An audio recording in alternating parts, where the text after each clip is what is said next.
Well, good morning, everyone. It's a beautiful Sunday. It's the last day of May, and I am getting ready to make lunch. We just got done with our morning church service online, and I have leftovers I want to use up. So I'm going to show you how to make leftovers into bestovers. I'm going to show you a recipe for baked ziti in the Instant Pot. So come along and join me for lunch. I hope you enjoy this recipe. Let me know if you have any others you want to try that I can try with you. Be sure to subscribe and save this video. Happy cooking, everyone. So here's what I'm going to use to make my leftovers into bestovers. I have some leftover spaghetti with meat sauce. I've got garlic. I've got ricotta cheese. I've got an egg. And I've got some mozzarella and some parm. So let's get cooking. So first I'm going to re-moisten the noodles with the sauce. Typically, I make my own sauce from scratch, but in this case, Keith did supper for me one night, so this is our leftover spaghetti and sauce. It was just a little dry from sitting, so I added about a cup more of the jarred sauce. Again, I typically make my own, but this is a nice shortcut. Here's the favorite part of my dish is the filling. It's the cheeses and an egg and some garlic and some salt and pepper as well. So the filling has a container of ricotta, the small one. It's the 15-ounce size. It's got about a cup of mozzarella, about a half a cup of parm, 2 teaspoons of garlic. I'm gonna add some salt and pepper and some some parsley for color. Be careful on the salt because the mozzarella and the parm have salt. So this is how your mixture will look when it's all stirred up, nice creamy.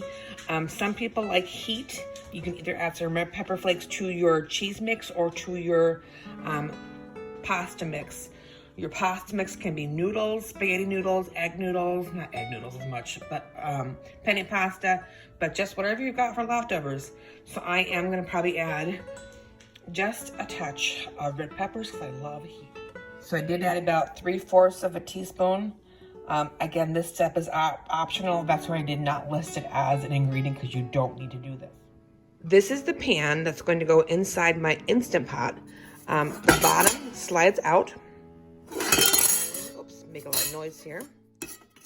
And the sides should slide off so it looks like a layered dish.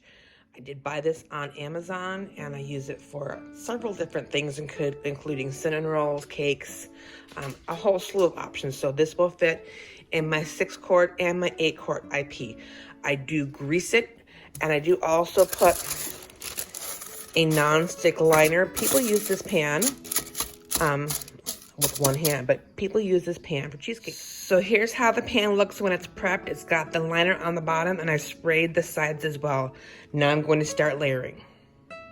So the first layer in is your meat and noodles and your sauce. So pack that in as smoothly as possible. It doesn't have to be super thick, just cover the bottom.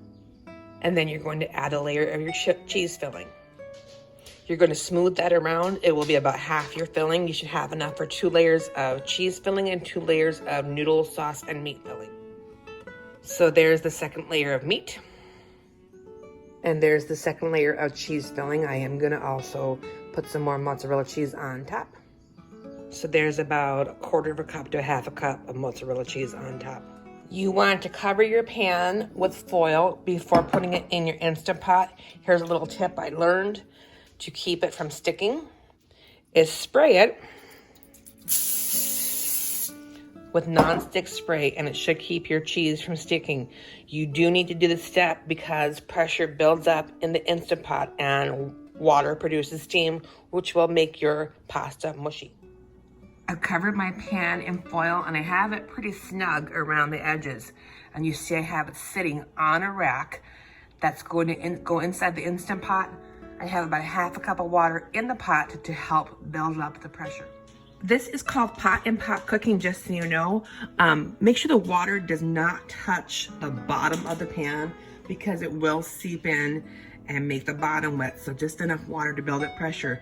And then you want to have a rack that has handles so you can lift it out more easily. You can make your own rack or handles with foil. I bought this one again on Amazon. So turn your pot on manual and increase your time. I'm gonna do this for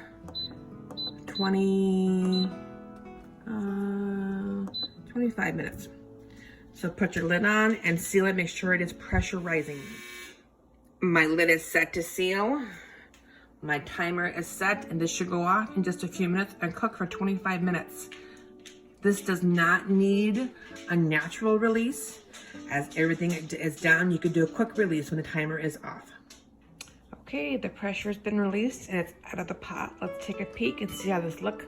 Now remember, when you do lasagna, you do let it sit for a few minutes before you cut it. Do keep in mind that this is very hot, but you'll notice that the cheese is golden and it's melted and pulling back and very little stickage. So in a few minutes, I'm going to show you how to release this from the pan. So Keith is going to record for me. I'm going to show you how to release this. So again, this is how I have this on a mason jar. You get these things smaller than your base. So slowly drop the sides down. And don't rush this process. And there you have your beautiful layered pasta dish. So in a few minutes, you can actually cut this and serve it.